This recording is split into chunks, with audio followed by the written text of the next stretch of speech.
నమస్కారం, సుఖీబావుకు స్వాగతం. ఈరోజు సుఖీబావులో నిద్రలేమితో బాధపడుతున్నారా? నీళ్ళెక్కువగా తాగడం చర్మానికి మంచిదా? పిల్లలకు యాంటీబయాటిక్స్ వాడుతున్నారా? అన్నవాహికలో క్యాన్సర్ నయమవుతుందా? ఇంకా హెల్త్ టిప్. కంటికి కొనుక్కు కరువైతే తనువు తల్లడిల్లిపోతుంది, మనసు కకావికలం అవుతుంది. ఫలితంగా ఒళ్లంతా తెలియని బడలిక ఆవహిస్తుంది. నీరసం, నిస్సత్తువ పట్టి పీడిస్తాయి. మొత్తంగా నిద్రలేమితో మానసికంగా, శారీరకంగా అంతులేని వ్యధ కలుగుతుంది. ఈ కష్టాల్ని అధిగమించేందుకు మనలో చాలా మంది తమకు ఇష్టం లేకపోయినప్పటికీ కంటి నిండా నిద్ర కోసం నిద్ర మాత్రల్ని ఆశ్రయిస్తూ ఉంటారు. అయితే జీవనశైలి, అలవాట్లు, పడక గది విషయంలో కొన్ని ప్రత్యేక జాగ్రత్తలు తీసుకుంటే కంటి నిండా కమ్మటి నిద్రను మనం సొంతం చేసుకోవచ్చు. నిద్రలేమి తెచ్చిపెట్టే కారణాలు, సుఖ నిద్రను సొంతం చేసుకునేందుకు తీసుకోవాల్సిన జాగ్రత్తల గురించి ఇప్పుడు తెలుసుకుందాం.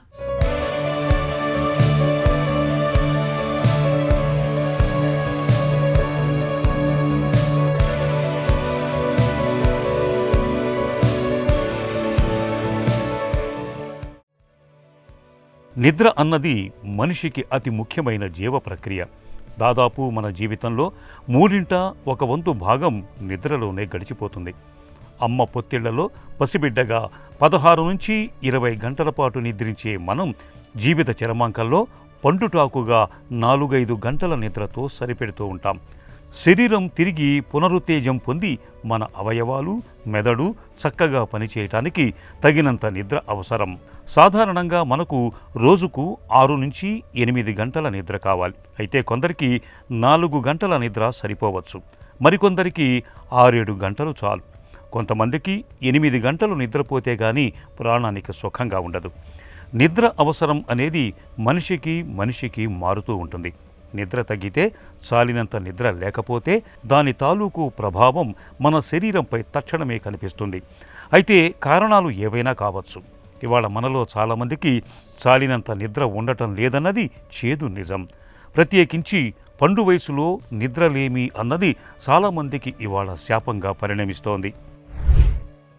ఈ నిద్ర పట్టకపోవడం అనే దానిలో 2 కాంపోనెంట్స్ ఉంటాయి. ఒకటి, అసలు వాళ్ళకి నిద్ర ఇనిషియేట్ అవ్వకపోవడం, అసలు నిద్ర అనేది రాకపోవడం. సెకండ్ థింగ్ ఏంటంటే, ఒకవేళ పడుకున్నా కూడా ఒక 2-3 అవర్స్ పడుకున్న తర్వాత మళ్ళీ మిడ్-నైట్, మళ్ళీ నైట్ 2కో 3కో లేవటం, లేచిన తర్వాత ఇంకా మళ్ళీ నిద్ర పట్టకపోవడం, అంటే కంటిన్యూస్ స్లీప్ ఉండకపోవడం.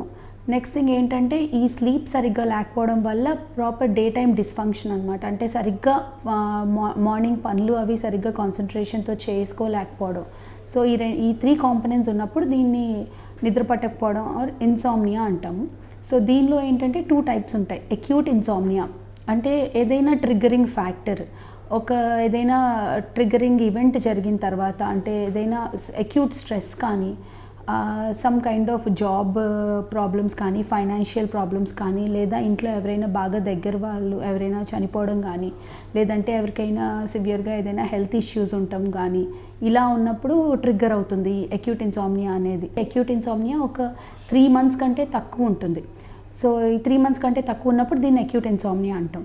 నెక్స్ట్ సెకండ్ టైప్ వచ్చేటప్పటికి క్రానిక్ ఇన్సామ్నియా. ఇదేంటంటే 3 months కంటే ఎక్కువ డ్యూరేషన్లో ఉంటుంది. నెక్స్ట్ ఇది క్రానిక్గా, అంటే చాలా కాలంగా, చాలామంది కామన్గా చెప్పేది ఏంటంటే చాలా ఇయర్స్గా నిద్ర పట్టట్లేదు అన్నట్టుగా చెప్తారు. సెకండ్ థింగ్ వచ్చేటప్పటికి అక్యూట్ ఇన్సామ్నియా కూడా చాలాసార్లు క్రానిక్ ఇన్సామ్నియాగా కన్వర్ట్ అయిపోతుంది. అంటే అది తగ్గదనమాట, తగ్గకుండా ఇంకా కంటిన్యూస్గా చాలా ఇయర్స్ తరబడి సరిగ్గా నిద్ర పట్టకపోవడం, ఇలాంటి ప్రాబ్లమ్స్ వస్తాయి. సో ఇది కామన్గా ప్రెజెంట్ అవుతున్న మెడికల్ ప్రాబ్లం. నిద్ర అనేది మనందరిలోనూ ఒకే రకంగా ఉండదు. నిద్ర అవసరం వ్యక్తికి మారచ్చు. అలాగే ప్రతిరోజు ఒకే విధంగా నిద్ర పట్టాలని లేదు. కొన్ని రోజులు బాగా నిద్ర పట్టొచ్చు, మరికొన్ని రోజులు పరిసరాలు, పరిస్థితులు, ఆలోచనల కారణంగా సరిగా పట్టకపోవచ్చు. అయితే 1-2 రోజులు నిద్ర తగ్గినంత మాత్రాన పెద్ద సమస్యగా భావించాల్సిన పని లేదు. కనీసం వారంలో 4-5 రోజులు సరిగా నిద్ర పట్టకుండా గడుపుతుంటేనే సమస్యగా భావించాలి. నిద్ర పట్టకపోవటానికి గజిబిజి జీవనశైలి, గాడి తప్పిన ఆహారపు అలవాట్లు, శృతిమించిన దురలవాట్లు, తలకు మించిన ఒత్తిళ్లు, ఆందోళనలు, ఇలా చాలా కారణాలే కనిపిస్తాయి. నిద్ర చాలనప్పుడు, నిద్ర పట్టనప్పుడు చాలామంది నిద్ర మాత్రలకు అలవాటు పడుతున్నారు. చివరకు నిద్ర లేమి కారణంగా చిరాకు, కోపం, డిప్రెషన్ వంటి మానసిక రుగ్మతలతో పాటు రక్తపోటు, షుగర్, స్థూలకాయం వంటి శారీరక సమస్యల్ని కొని తెచ్చుకుంటున్నారు. నిద్ర చాలటం లేదు, సరిపోవటం లేదంటే దానికి కారణాన్ని అన్వేషించటం చాలా అవసరం. ఒకవేళ మానసిక ఒత్తిడి కారణమవుతుంటే జీవనశైలిలో మార్పులతోనే దాన్ని సరిచేసుకోవటం ఉత్తమం. చక్కటి నిద్రా పద్ధతులు పాటించి అవి ఫలితం ఇవ్వకపోతేనే చికిత్స, మాత్రల వైపు వెళ్లాల్సి ఉంటుంది. నిద్రలేమి అనేది కొందరిలో 2-3 వారాల తర్వాత దానంతట అదే సర్దుకుంటుంది. కాబట్టి వెంటనే మందులు వాడకపోవటం మంచిది. మనసుని ఇతర కార్యక్రమాలపై మళ్లించటం, నడక, వ్యాయామం వంటి వాటి వల్ల తిరిగి మామూలు స్థితికి వచ్చే అవకాశం ఉంటుంది. నిద్ర పట్టేందుకు ఇచ్చే మందుల్లో బెంజోడైజెపిన్, నాన్ బెంజోడైజెపిన్ అనే 2 రకాల మందులు బాగా ఉపయోగపడతాయి. కేవలం చివరి మార్గంగానే వీటిని వాడాలి. ముందు 2-6 వారాల పాటు ఇచ్చి పరిశీలిస్తారు. నిద్ర సరిగా పడుతున్నట్లయితే క్రమంగా మందుల మోతాదును తగ్గించుకుంటూ వస్తారు. నిద్ర పట్టకపోవడం అనే ప్రాబ్లమ్ని సాల్వ్ చేసుకోవడానికి మనం ఇనీషియల్గా ఏంటంటే ఒక సెట్ రొటీన్ సెట్ చేసుకోవడం, అంటే పడుకునే టైమింగ్, నెక్స్ట్ లేచే టైమింగ్ కన్సిస్టెంట్గా ఉండేటట్టుగా చూసుకోవడం. రోజు అదే టైంకి పడుకోవడం, అలా కాకుండా ఒకరోజు ఎర్లీగా పడుకొని ఒకరోజు లేట్గా పడుకొని, అలా కాకుండా డైలీ రొటీన్ అంతా ప్రాపర్గా సెట్ చేసుకొని అదే టైంకి రోజు ఒకే టైంకి పడుకోవడం, ఒకే టైంకి లేవటం, ఇలాంటి చేంజెస్ చేసుకోవడం. నెక్స్ట్ థింగ్ ఏంటంటే కొంచెం డైట్ ప్రాపర్గా మెయింటైన్ చేయడం, హెల్తీగా డైట్ తీసుకోవడం. అండ్ ఆల్సో పడుకోబోయే ముందు కనీసం 2 hours ముందే మనం డైట్, డిన్నర్ అది క్లోజ్ చేసేసుకోవడం. ఇంకా తర్వాత ఏమీ డైట్ ఎక్స్ట్రా జంక్ ఫుడ్ కానీ ఏమీ డైట్ కానీ తీసుకోకపోవడం. నెక్స్ట్ థింగ్ ఫిజికల్ యాక్టివిటీ ఏదైనా, అంటే ఎక్సర్సైజ్ కానీ ఏదైనా కనీసం రోజు ఒక 30 minutes అయినా చేయటం. నెక్స్ట్ థింగ్ పడుకునే ముందు మనం వేరే అంటే టీవీస్ కానీ ఫోన్స్ కానీ ఇవన్నీ చూడకుండా ఇలాంటివన్నీ స్టాప్ చేసేసి ఏదైనా మ్యూజిక్ వినడం కానీ లేదంటే బుక్స్ చదవడం కానీ ఇలాంటివి చేయటం. అండ్ ఏదైనా మెడిసిన్స్ వల్ల ఏమైనా ప్రాబ్లం వస్తుంది, ఈ మెడిసిన్స్ ఏమైనా ఇంటర్ఫియర్ అయ్యి స్లీప్ అది సరిగ్గా అవ్వట్లేదు అనుకున్నప్పుడు ఈ మెడికేషన్స్ అవి మనం డోసెస్ అడ్జస్ట్ చేసుకోవడం. ఆర్ఎల్స్ ఏదైనా అదర్ కండిషన్స్ వల్ల మనకి నిద్ర సరిగ్గా పట్టట్లేదు అంటే ఏదైనా సివియర్గా జాయింట్ పెయిన్స్ కానీ, నెక్స్ట్ థింగ్ ఏదైనా రెస్ట్లెస్ లెగ్ సిండ్రోమ్ అంటాం, అంటే కాళ్ళు కంటిన్యూస్గా వాళ్ళు కదిలిస్తూ ఉంటారు. ఆర్ఎల్స్ ఇందాక అనుకున్నట్టుగా అబ్స్ట్రక్టివ్ స్లీప్ ఏప్నియా కానీ. సో ఇలాంటి medical conditions, health related conditions ఏమైనా ఉంటే ముందు అవి రిజాల్వ్ చేసుకోవడం. సో అవి రిజాల్వ్ చేసుకోవడం వల్ల స్లీప్ ప్యాటర్న్ అది సెట్ అవుతుంది. సో ఇలాంటి చేంజెస్ చేసుకొని చూడటం. సో ఈ చేంజెస్ చేసుకొని చూసినా కూడా మనకి ఎలాంటి బెనిఫిట్ రావట్లేదు, ఏమీ అస్సలు నిద్ర పట్టట్లేదు, ఆర్ఎల్స్ బ్రేక్ వస్తుంది, లేచిన తర్వాత మళ్ళీ అసలు 3-4 hours నిద్ర పట్టట్లేదు. సో దానివల్ల మన వర్క్ ఎఫిషియన్సీ ఎఫెక్ట్ అవుతుంది. నెక్స్ట్ మార్నింగ్ అటెన్షన్ స్పాన్ అది అంటే కాన్సన్ట్రేట్ చేయలేకపోతున్నాము, ఇరిటబిలిటీ ఇవన్నీ ఉంటున్నాయి అన్న స్టేజ్కి వచ్చినప్పుడు మాత్రం కంపల్సరీ మెడికేషన్ స్టార్ట్ చేస్తాం. సో అలాంటప్పుడు ఇనీషియల్గా మెలటోనిన్ అనే హార్మోన్ ట్రై చేసి చూస్తాం. మెలటోనిన్ ట్రై చేసినా కూడా కొంతమందికి బాగానే సెట్ అవుతుంది. ఈ చేంజెస్ వల్ల ఈ మెలటోనిన్ హార్మోన్స్ మెడికేషన్స్ వల్ల కొంతగా ఇంప్రూవ్ అవుతుంది. బట్ ఇది కూడా ఇంప్రూవ్మెంట్ లేనప్పుడు మాత్రం నెక్స్ట్ లెవెల్ ఆఫ్ డ్రగ్స్కి వెళ్ళాల్సి వస్తుంది. దానిలో వచ్చేటప్పటికి డ్యూయల్ ఒరెక్సిన్ రిసెప్టార్ అగోనిస్ట్లో లైక్ లెంబోరెక్సెంట్ ఇలాంటి డ్రగ్స్ ఉంటాయి. కొన్ని drugs like non benzodiazepine receptor agonist like zolpidem ఇలాంటివి ఉంటాయి. Next stage benzodiazepine receptor agonist ఉంటాయి. సో ఇలా మెడికేషన్స్కి వెళ్ళాల్సి వస్తుంది. కంటి నిండా కమ్మగా నిద్ర పట్టేందుకు జీవనశైలి, అలవాట్ల విషయంలో కొన్ని ప్రత్యేక జాగ్రత్తలు తీసుకోవాలి. రోజు ఒకే సమయానికి పడుకోవాలి. రోజు పడక మీదకి చేరటానికి ముందు పుస్తకం చదవటం, సంగీతం వినటం వంటివి చేస్తే శరీరం త్వరగా నిద్రకు సన్నద్ధమవుతుంది. కడుపు నిండుగా తిన్నప్పుడు, ఆకలిగా ఉన్నప్పుడు వెంటనే నిద్రకు ఉపక్రమించకూడదు. రాత్రిపూట నిద్రపోవటానికి ముందుగా కాఫీ, టీలు, పొగ, మద్యం వంటి వాటికి దూరంగా ఉండాలి. పడక గది చల్లగా, ప్రశాంతంగా ఉండేలా చూసుకోవాలి. ఎక్కువ వెలుగునిచ్చే లైట్లు ఆర్పేయాలి. పగటిపూట ఎక్కువసేపు నిద్రపోతే రాత్రిళ్ళు నిద్ర పట్టడం కష్టం. ఒకవేళ పగటిపూట కునుకు తీసినా 10-30 నిమిషాల కన్నా ఎక్కువసేపు పడుకోకూడదు. రోజు క్రమం తప్పకుండా వ్యాయామం చేస్తే త్వరగా నిద్ర పట్టడానికే కాదు, గాఢ నిద్రకు దోహదం చేస్తుంది. అయితే కాసేపట్లో నిద్రపోతామనగా వ్యాయామం చేయకూడదు. మానసిక ఒత్తిడి నిద్రకు భంగం కలిగిస్తుంది. ఇలా అన్ని రకాలుగా తగిన జాగ్రత్తలు తీసుకుంటే నిద్ర రాకపోవటం అనే సమస్యే ఉండదు. నీళ్లను తరచుగా తాగుతుంటేనే మనకు ఆరోగ్యం. అయితే నీళ్ళు ఎక్కువగా తాగుతుంటే చర్మం మంచి ఆరోగ్యంతో కాంతివంతంగా తయారవుతుందనే నమ్మకం మనలో చాలా మందిలో కనిపిస్తూ ఉంటుంది. ఈ నమ్మకంతోటే తెల్లారి లేచిన దగ్గర నుంచి రాత్రి పడుకునేదాకా గ్లాసుల కొద్ది నీళ్లను తాగేస్తూ ఉంటారు. అసలు ఈ నమ్మకంలో నిజమెంత? నీళ్ళెక్కువగా తాగే అలవాటు చర్మానికి మేలు చేస్తుందా? ఆసక్తికరమైన ఈ నమ్మకం గురించి డాక్టర్ ఏం చెబుతున్నారో ఇప్పుడు విందాం. మంచినీళ్ళు తాగేది అనేది వెరీ ఇంపార్టెంట్ అండి. ఆల్రెడీ నేను చెప్పున్నాను, చర్మం అనేది అద్దం లాంటిది. లోపల ఆరోగ్యం ఎంత బాగుంటే మీ చర్మం కూడా బయట ఆరోగ్యం అంత బాగుంటుంది. చర్మానికి, లోపల అవయవాలకి అన్నిటికీ కూడా నీరు చాలా చాలా ఇంపార్టెంట్. అసలు బంగారం కంటే నీరు చాలా ఇంపార్టెంట్. బంగారం కంటే విలువైంది. మీ అందరికీ తెలుసు, నీరు లేకపోతే మనం బతకలేమని చెప్పి. సో నీరు డెఫినెట్లీ ఇంపార్టెంట్ అండి. అట్లీస్ట్ 2 లీటర్స్ పర్ డే తీసుకోవాలి. అది లేకపోతే చర్మం మీద చెమట రాదు. చెమట రాకపోతే స్కిన్ డ్రై అయిపోతుంది, చాలా కష్టంగా ఉంటుంది. ఆ తర్వాత ఆ చెమట మూలంగా కూడా స్కిన్ సపుల్గా ఉంటుందన్నమాట. సో చాలా చాలా ఇంపార్టెంటు. వాటర్ తీసుకోవడం స్కిన్కే కాదు, లోపల కిడ్నీకి వాటన్నిటికీ కూడా చాలా ఇంపార్టెంటు. సో మంచినీళ్ళు చాలా తక్కువ తాగటం పద్ధతి కాదు. అట్లీస్ట్ మినిమం 2 లీటర్స్ తాగాలి. పిడుక్కి బియ్యానికి ఒకటే మంత్రం అన్నట్లుగా ఇవాళ మనలో చాలా మంది ప్రతి చిన్న అనారోగ్యానికి ఏదో ఒక యాంటీబయాటిక్ మందును సొంతంగా కొనుగోలు చేసి వాడిస్తున్నారు. బ్యాక్టీరియల్, వైరల్, ఫంగల్ ఇన్ఫెక్షన్ ఏదైనా అన్నిటికీ ఒకటే మందు అన్నట్లుగా యాంటీబయాటిక్స్ను మింగేస్తున్నారు. యాంటీబయాటిక్స్ మందుల్ని ఇలా ఎడాపెడా వాడడం మన ఆరోగ్యానికి ఎంత మాత్రం మంచిది కాదు అంటున్నారు డాక్టర్లు. మితిమీరిన యాంటీబయాటిక్ మందులు వాడకంతో తలెత్తే అనార్థాలు ఎలా ఉంటాయో ఇప్పుడు తెలుసుకుందాం.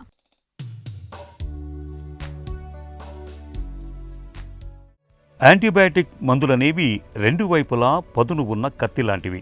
ఇష్టానుసారం వాడితే సమస్యలు తగ్గకపోగా పిల్లలకు లేనిపోని సమస్యలు వచ్చి పడుతూ ఉంటాయి. డాక్టర్ సలహా లేకుండా పిల్లలకు యాంటీబయాటిక్ మందుల్ని ఎట్టి పరిస్థితుల్లోనూ వాడకూడదు.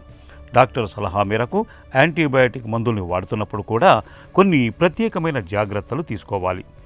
దగ్గు, జలుబు, అప్పుడప్పుడు నీళ్ల విరేచనాలు, చర్మం మీద ఇన్ఫెక్షన్ల వంటి చిన్న చిన్న సమస్యలు 3 నుంచి 7 రోజుల వరకు ఉంటాయి. వీటిల్లో చాలా వాటికి యాంటీబయాటిక్స్ వేయాల్సిన అవసరం లేదు. తగినంత విశ్రాంతి, ద్రవాహారం ఎక్కువ ఇవ్వటం, అవసరమైతే కొద్ది మోతాదులో నొప్పి నివారణ మందులతోనే ఇవి నయమవుతాయి. కడుపు నిండుగా ఉన్నప్పుడు, అంటే పిల్లలు ఆహారం, పాలు తీసుకున్న వెంటనే యాంటీబయాటిక్స్ వేయొద్దు. అలా చేస్తే మందులను శరీరం పూర్తిగా గ్రహించలేకపోవచ్చు. యాంపిసిలిన్, అమాగ్జిసిలిన్ వంటి యాంటీబయాటిక్స్ కడుపులో ఇబ్బంది, విరేచనాల వంటి స్వల్ప దుష్ప్రభావాలు కలగజేస్తాయి. అయితే ఇవి తాత్కాలికమే, వాటంతట అవే తగ్గిపోతాయి. మందులు మానేయాల్సిన అవసరం లేదు. పిల్లలకు, కుటుంబంలో ఎవరికైనా ఏవైనా మందులు పడకపోయినా, దగ్గు, ఉబ్బసం వంటి సమస్యలున్నా వైద్యులకు ముందే చెప్పాలి. యాంటీబయాటిక్స్ వేస్తున్నప్పుడు పిల్లల్లో తీవ్రమైన దురద, వాపు వంటి దుష్ప్రభావాలు కనిపిస్తే నిర్లక్ష్యం చేయకుండా వెంటనే వైద్యుల దృష్టికి తీసుకువెళ్ళాలి.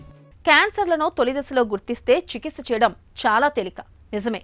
కానీ కొన్ని రకాల క్యాన్సర్లు ముదిరిపోయే వరకు కూడా బయటపడవు. అన్నవాహికలో కనిపించే క్యాన్సర్ అలాంటిదే. చాలా మందిలో అది పూర్తిగా ముదిరిపోయాకే బయటపడుతూ ఉంటుంది. అయితే ముద్ద మింగడంలో తరచూ ఇబ్బందిగా ఉంటున్నప్పుడు, తినగానే వాంతి అవుతున్నప్పుడు ఆలస్యం చేయకుండా డాక్టర్ని సంప్రదించి తగిన పరీక్షల్ని చేయించుకుంటే అన్నవాహికలో క్యాన్సర్ను ముందుగానే పసిగట్టే వీలుంటుంది. అన్నవాహికలో క్యాన్సర్ గురించిన పూర్తి వివరాల్ని డాక్టర్ని అడిగి ఇప్పుడు తెలుసుకుందాం.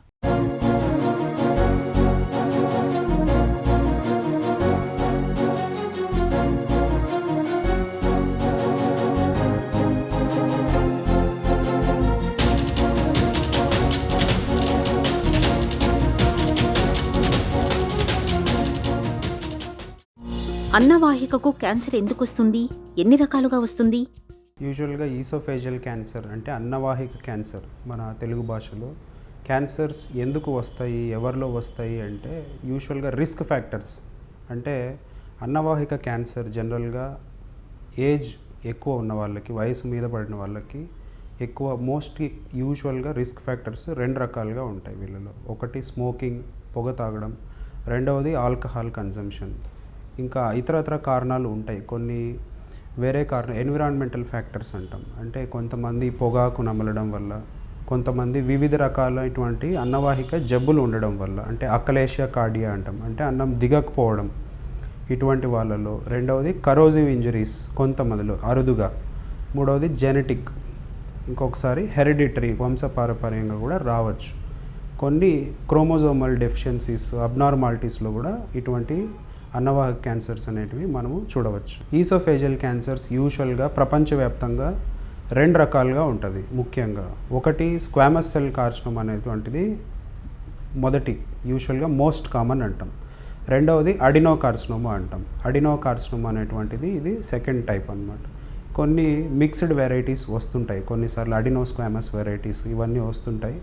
ఇవన్నీ కొద్దిగా అరుదుగా ఉంటాయి. కాకపోతే ముఖ్యంగా స్క్వామస్ సెల్ కార్సినోమా అనేటువంటిది మనము ఎక్కువగా చూస్తాం. మధ్య భాగపు అన్నవాహికకి మధ్య భాగంలో వస్తూ ఉంటుంది. అడినో కార్సినోమా అనేటువంటిది ఈసోఫాగస్ అన్నవాహిక, కడుపు సంచి, అన్నం సంచి 2 కలిసే ఏరియాలో ఎక్కువగా వస్తూ ఉంటాయి. అన్నవాహిక క్యాన్సర్లో ఎలాంటి లక్షణాలు కనిపిస్తాయి?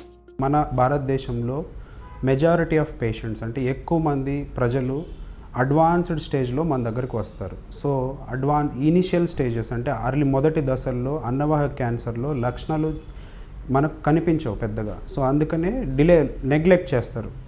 సో దాన్ని నెగ్లెక్ట్ చేసుకోవడం వల్ల లేట్ ప్రజెంటేషన్, అంటే అడ్వాన్స్డ్ స్టేజెస్లో మన దగ్గరికి పేషెంట్స్ రావడం వల్ల ఎటువంటి లక్షణాలతో వస్తారంటే జబ్బు ముదిరిన తర్వాత ముద్ద దిగకపోవడం, అన్నం పెట్టుకొని మింగిన తర్వాత ముద్ద దిగకపోవడం, రాను ఇది ఏమవుతుందంటే ల్యూమెన్ అంటే ఓపెనింగ్ అన్నవాహిక ద్వారం మూసుకుపోవడం వల్ల లిక్విడ్స్ కూడా వెళ్ళవు.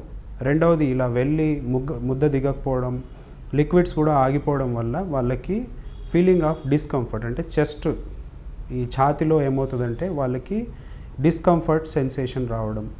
మూడవటువంటిది ముఖ్యంగా వెయిట్ లాస్, బరువు తగ్గిపోవడం, ఆకలి తగ్గిపోవడం. మొదటి ఇంక ఇలాగే స్ప్రెడ్ అవ్వడం వల్ల ఒకసారి కొంతమందికి వెన్నపూసలో నొప్పులు రావడం, ఎముకల నొప్పి రావడం, స్ప్రెడ్ అయిన లక్షణాలు యూజువల్గా వస్తుంటాయి. అన్నవాహికలో క్యాన్సర్ను గుర్తించడానికి ఎలాంటి పరీక్షలు చేస్తారు? ఈసోఫేజియల్ క్యాన్సర్స్ జనరల్గా సస్పెక్ట్ చేసినప్పుడు ఒక పేషెంట్ మన దగ్గరికి పై చెప్పినటువంటి లక్షణాలతో వచ్చినప్పుడు మనము వాళ్ళకి మొదటగా బేరియం స్టడీస్ చేయొచ్చు.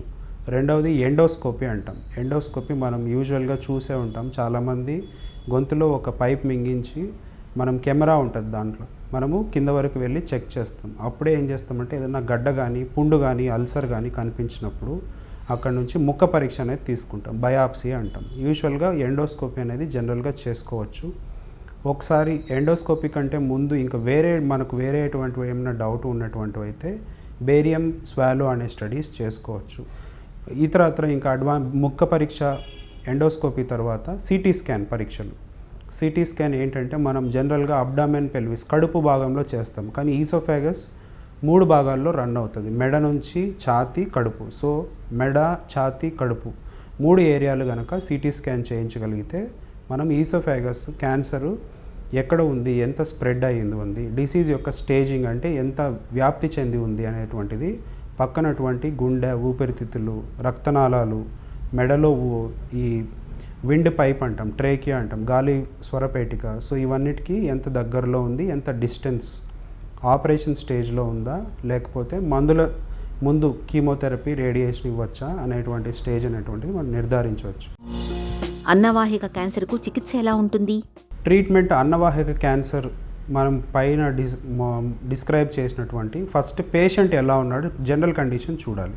పేషెంట్ ఏ ట్రీట్మెంట్కైనా పేషెంట్ ముందు తట్టుకోగలగాలి. వీళ్ళు జనరల్గా ఫుడ్ లేకపోవడం వల్ల వెయిట్ లాస్, బరువు తగ్గిపోయి ఆకలి లేకుండా సన్నబడిపోతారు. సో వీళ్ళటువంటి జనరల్ కండిషన్ ఎలా ఉంది, జనరల్ కండిషన్ బాగలేనప్పుడు పాలియేటివ్ కేర్ ఇస్తాం. జనరల్ కండిషన్ బాగుంది, పేషెంట్ ఫిట్గా ఉన్నాడు, అటువంటప్పుడు అర్లీ డిసీజ్ లేదా advanced disease CT scan, endoscopy report బట్టి మనము మొదటి దశల్లో ఉంటే మ్యూకోజల్ లెవెల్ వరకే ఉంటే, ఎండోస్కోపీలో సూపర్ఫిషియల్గా ఉంది పుండు, ఎక్కడ స్ప్రెడ్ అవ్వలేదు అని సిటీ స్కాన్లో తెలిస్తే ఎండోస్కోపిక్ మ్యూకోజల్ రిసెక్షన్స్ వీటిలో నయం చేసుకోవచ్చు. T1A ఇటువంటి దశల్లో. కొంచెం అడ్వాన్స్డ్ డిసీజెస్లో మనం వీళ్ళకి సర్జరీ చేసుకోవచ్చు. రెండవ ఆప్షన్ ఏంటంటే కీమో రేడియేషన్ అంటాం. కీమో రేడియేషన్ స్క్వామస్ సెల్ కార్సినోమాకి అయితే ముందు డిస్క్రైబ్ చేసినటువంటిది కీమోథెరపీ అండ్ రేడియేషన్ థెరపీ 2 కలిపి ఇస్తాం.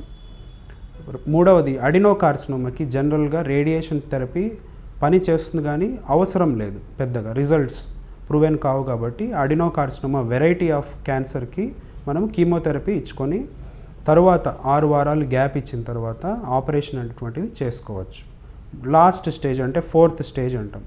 4వ స్టేజ్ అంటే ఈసోఫేజియల్ క్యాన్సర్ జనరల్గా స్ప్రెడ్ అయిపోయి ఉంటుంది శరీరం మొత్తం. వీళ్ళకి పక్కటువంటి భాగాలకి వీళ్ళకి పాలియేటివ్ కేర్ ఇస్తాం. అంటే ఫుడ్ వెళ్ళడానికి స్టంటింగ్ వేసుకోవడం, లేదంటే ఒక్కొక్కసారి ఫీడింగ్ జెజనాస్టమీ చేసుకోవడం, ఈసోఫేజియల్ స్టంట్స్, కవర్డ్ స్టంట్స్, వీటిలో ఇతర రకాలు ఉంటాయి. అన్నవాహిక క్యాన్సర్ను నివారించుకోవచ్చా? అన్నవాహిక క్యాన్సర్ని ప్రివెన్షన్ అంటే నివారణ. క్యాన్సర్కి ఎప్పుడు కూడా నివారణ అంటే మన లైఫ్ స్టైల్ పద్ధతులు అనేటువంటివి చాలా ముఖ్యం. స్మోకింగ్, పొగ తాగకపోవడం, డ్రింక్ చేయకపోవడం. రెండవది ఏదన్నా ప్రీ ఎగ్జిస్టింగ్ డిసీజెస్ అంటే అన్నవాహికకి జబ్బు ఉన్నప్పుడు అకలేష కార్డియా కానివ్వండి, బ్యారెట్స్ ఈసోఫాగస్ అంటాం. అంటే కొంతమందికి అసిడిటీ వల్ల, రిఫ్లక్స్ వల్ల రాను ఏమవుతుందంటే బ్యారెట్స్ ఈసోఫాగస్ వస్తుంది. సో వాళ్ళకి రిఫ్లక్స్కి ట్రీట్మెంట్ చేసుకోవడము, అకలేషియా ఉన్న వాళ్ళకి ఆ జబ్బుకి ట్రీట్మెంట్ చేసుకోవడము. సో ఇటువంటి ఉన్నప్పుడు మనము రిస్క్ ఫ్యాక్టర్స్ని నివారణ తగ్గించుకుంటే ఈ ప్రివెన్షన్ అనేటువంటిది వీటికి దూరంగా ఉండొచ్చు. అన్నవాహిక క్యాన్సర్కు ఆధునిక వైద్యంలో ఇవాళ చక్కటి చికిత్సలెన్నో అందుబాటులో ఉన్నాయి. ముద్ద మింగడంలో ఇబ్బంది, తినగానే వాంతి అవుతున్నట్లుగా, వికారంగా అనిపించినప్పుడు ఆలస్యం చేయకుండా వెంటనే డాక్టర్ని సంప్రదించడం అన్ని విధాలా మేలు. ఇక ఈ రోజు కార్యక్రమాన్ని ముగించే ముందు ఒక చిన్న చిట్కా మీకోసం. షుగర్ జబ్బుతో బాధపడుతున్నప్పుడు నిత్యం జామ పండును తినడాన్ని అలవాటు చేసుకోండి. జామ పండులోని రసాయనాలు ఇన్సులిన్ నిరోధకతను తగ్గిస్తాయి. దీంతో రక్తంలో గ్లూకోజ్ హెచ్చుతగ్గులు లేకుండా స్థిరంగా ఉంటుంది.